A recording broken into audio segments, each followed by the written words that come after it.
Wednesday, discussions of truth. Seek and destroy as always. Metallica coming at you to seek and destroy corruption. We're not messing around here. And if I talking to a guy today. He says, hey, Ian. I said, what do you think about? He's based in Los Angeles, right? And I says, what do you think? What do you think about the VP of PG&E, that's Pacific Gas and Electric, sitting on the VP of PG&E in California? What do you think about him being an employee of Rothschild Incorporated? This is public information. This is a fact. Oh, yeah, he's been, I think since 2009, he's been sitting as the vice president. And they may have a few VPs, but whatever his jurisdiction is. If it's general VP, then it's general VP. I didn't look into it too much. But he's a VP. He's a VP of PG&E. Roger Kimmel happens to be his name. So then the question is, what is a Rothschild Incorporated? This is all public information. I think, in fact, if you Google something like Rothschild Global Surveillance, something like that, yeah, I think it's Rothschild Global Surveillance. If I'm wrong, but type that into Google. It'll bring you up with an investment firm, a global investment firm from the Rothschild Foundation, Rothschild family.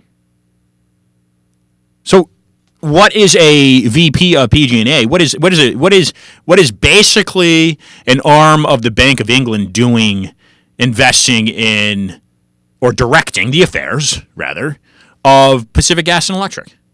And if you're a Californian, does that alarm you? Are you fine with that? I was born and raised in California, and I can tell you right now, but the slew of fires, whether it be in Paradise, California, which I've been through, or Malibu, California, which I've been through. I know that entire state very well. I've known that state now for 4 decades, the better part of 4 decades. The slew of fires happening in that state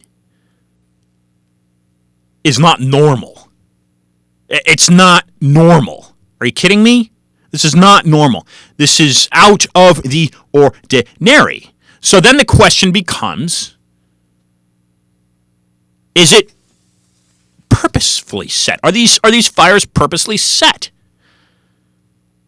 There is no, the state of California, and Jerry Brown, by the way, passed a law, I think it was a year or two ago, that frees PG&E up from all liability as long as a fire is deemed wild.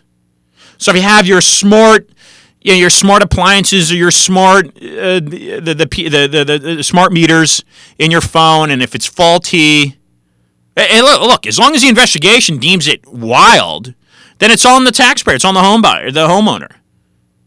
So these fires that have been spreading Paradise, is it Santa Rosa, parts of Santa Rosa, Malibu, these fires are becoming commonplace now.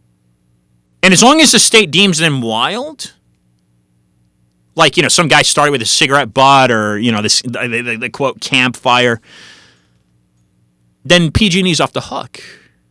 Does that sound like some backdoor play to you? It sounds a little backdoory to me. It sounds a little fishy to me. And again, born and raised in that state, I know it pretty well. These fires that would start, the fire department would be there in the flesh. Cal Fire's that's a pretty solid fire department. And then your local fire department, your county fires, the breakdown of the fire departments, But for these fires to spread like they do, and then and as you start looking into it a little bit more, then it's like a one house in between, like a two or three. Only the one house burns down and like down to rubble, whereas like the glass and anything in the fires totally melted. It takes about 2,600 degree Fahrenheit to melt glass. The average campfire, the average wildfire is about 1,400 degrees. Your campfire that's concentrated, that burns at a very high temperature, is about 2,100. You can cross-check this on your search engine. But to have cars' engines melted, as they are from these wildfires in California, no, that seems outrageous. And then a house in between two or three, it's totally burnt to rubble. The other two houses don't have a flick on them. And where's the trail? And you look at some of these satellite, Google Earth images, and it's like, where's the trail? It's almost as if a house or different structures had purposely been pinpointed. That's what it looks like. Okay, I'm trying to be as balanced in my thinking as possible. So then you start kind of thinking down the roads of something called a direct energy weapon. Which this has been reality for decades. 1945, I think it was. Lockheed Martin. Now Lockheed Martin was that's who owns the Athena technology today. Oh yeah, this is like space war. So you ever heard of I'm a Val Kilmer fan. So you look at Val Kilmer, early days of Val Kilmer. One of the early, actually, it happens to be one of my favorite films of all time. It's called Real Genius. The guy's just kind of laid back, easygoing, but he's a genius. Wears slippers to class, that type of thing. And he's the smartest guy in class. And he's got frazzled hair and he parties like crazy. So that's what the film's about. And he develops this laser. This is like 1984. 1984. This is when the movie was shot. And he develops this laser. And the laser, as he discovers, was actually a contract from the government. The deal with the professor. The professor had a deal with the government to create a laser for ill purposes, for warfare.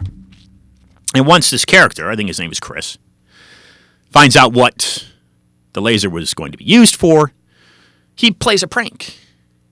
So he gets into the military base with faux credentials, and then he adjusts the mirror on the plane. So when the plane takes off and tests the laser out, again, the kid's invention, the student's invention, that actually redirects and is pointed longitude, latitude. They rigged the computer as well, and it points at the professor's house. And then they've snuck into the professor's house, and they've put in a bunch of popcorn. So the roof eventually, the house gets so full of popcorn, the roof falls off. Charlotte Iserbyt. If you have not listened to that episode with Charlotte that I had on this program, Discussions of Truth. Again, you are tuned into Discussions of Truth. I don't edit a single word out of this hour. Everything gets uploaded into iTunes, into Spotify. You're listening to this live. You're re-listening to us. Whichever medium you're listening to this, you're listening to a completely unedited version. Okay, I stopped uploading to SoundCloud because they started deleting some of these episodes. This is like Paul Craig Roberts, the guy's a former fellow at Oxford and Stanford, not a lightweight. One of the lead economists in the world joined this program. And SoundCloud deleted him. They deleted that episode. They give me no warning. They just deleted it. And they deleted some others. So I won't upload to SoundCloud. But Charlotte, anyway, says she's written a book, 800 pages, I believe. Probably a little bit more. The Deliberate Dumbing Down of America. You think that you are not, in some way or another, programmed to think a certain way?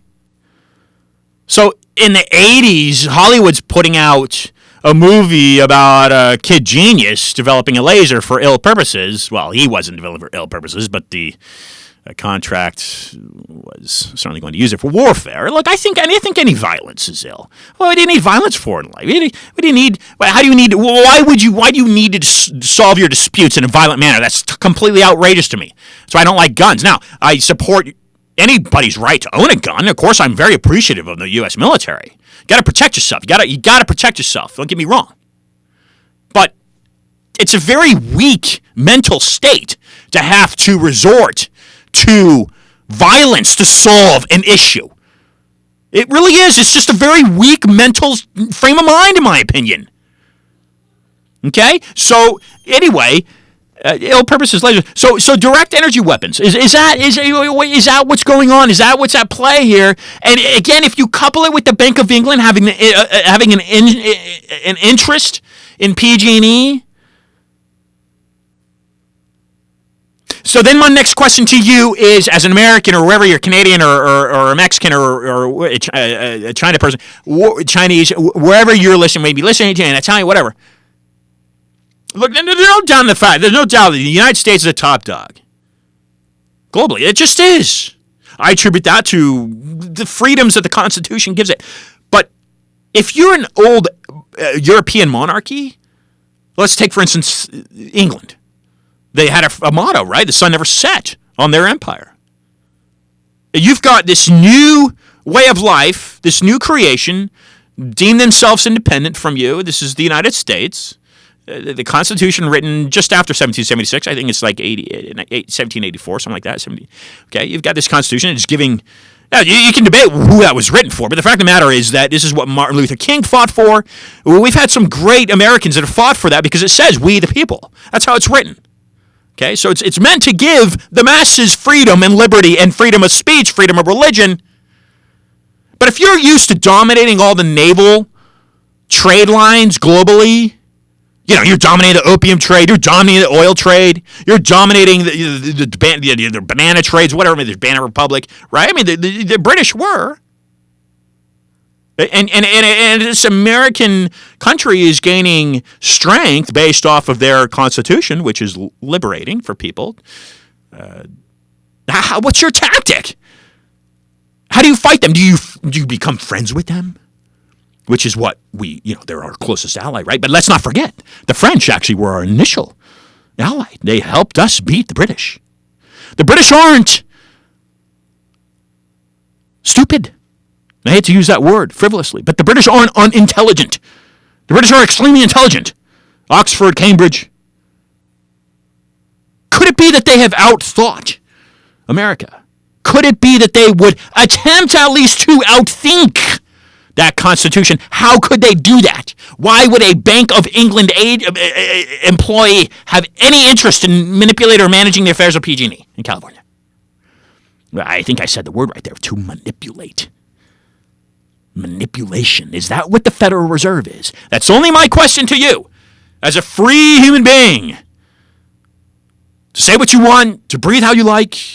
Could it be that the Federal Reserve has been manipulated by foreign powers? Is that a possibility? Oh, no, Ian, no, the Rockefellers, the J.P. Morgan. Cecil Rhodes, ever heard of him? Oh, yeah, okay. And then we get into the whole conspiracy of the Rothschilds. Not so conspiratorial. Look at Charlotte Iserbyt. Her father was a Yale grad and actually a member of Skull and Bones. This is a real living society. That was from Germany. So anyway, piece some of these things together. This is what I like to do. Why? Because I got gravely sick from the Zika virus. And it wasn't from Zika. I believe Zika to be benign. It was from the pesticide. And I linked both of them to the Rockefellers. I have no problem with capitalism. I have no problem with free trade, economy, work hard, make a good living. I have no problem with that. But if something seemed fishy and funny and out of place, as it does with these fires and as it did with the Zika epidemic that hit Miami, and I began to look into it and investigate, that's where you've drawn the line in my book. And that's why I bring to you a discussion every week of truth. So, moving on to next week. Well, anyway, Today we will bring on. All right, fine. Next week, let's skip around here. Next week we will be hosting David H. Janda, MD. He hosts Operation Freedom in WAAM Talk 1600, Ann Arbor, Michigan. Yes, I talk about vaccines and catch Dr. Judy Mikovits, last week as she spoke about the retroviruses and the threats that some of these vaccines. This is not, again, these are very learned individuals that join this program. Most likely, I'm not, certainly more likely, certainly more learned than I. And I'll leave it at that. Much more learned individuals join this program as guests than I. I simply strive to deliver you an intellectual, stimulating discussion so that you can help keep your country, wherever it may be, free and just, or make it free and just if you're in Venezuela. And December 12th will be followed by Jefferson Morley. So, today, Christopher Fulton joins us momentarily. He's the author of The Inheritance, Poisoned Fruit of JFK's Assassination. This is not light talk. Christopher Fulton, forced descent into darkness. He spent time in prison. Parts of governmental power has now boomeranged on that power. Fulton has not come back from hell, USA, with a silenced voice. He has miraculously survived to share with us all the truths we must know if we are to keep our America the land of the free. Whether you side with Democrats or the Republicans, both parties are filthy to me. Trump, in my mind, he's just simply a puppet. He's being pulled by corporate strings. Yes, they have international interests. You ever heard of an offshore bank account? Even if you can identify a corporation that might be up to something bad, getting to the root of it, it's so far masked and deep and dug, it's to find out where it is. But so that's why you have to kind of free yourself as a country, in my view. You have to free yourself economically, and part of that, unless I'm proven wrong, it would be abolishing the Federal Reserve. But I'm not an economist, of course. This is strictly an opinion, which I try to stray away from giving my opinions. Don Clark is the person who said that about Christopher Fulton. He's a journalist for the Wall Street Journal and the New York Times. Follow me on Twitter. Follow me on Instagram, both handles, IANTROTTIER. I am Ian Trottier. ImpeachMassMedia.com. Donate $50, get an incredibly comfortable t-shirt. Do it today. I will be right back with Christopher Fulton. Thanks for joining Winwood Radio. This is Discussions of Truth.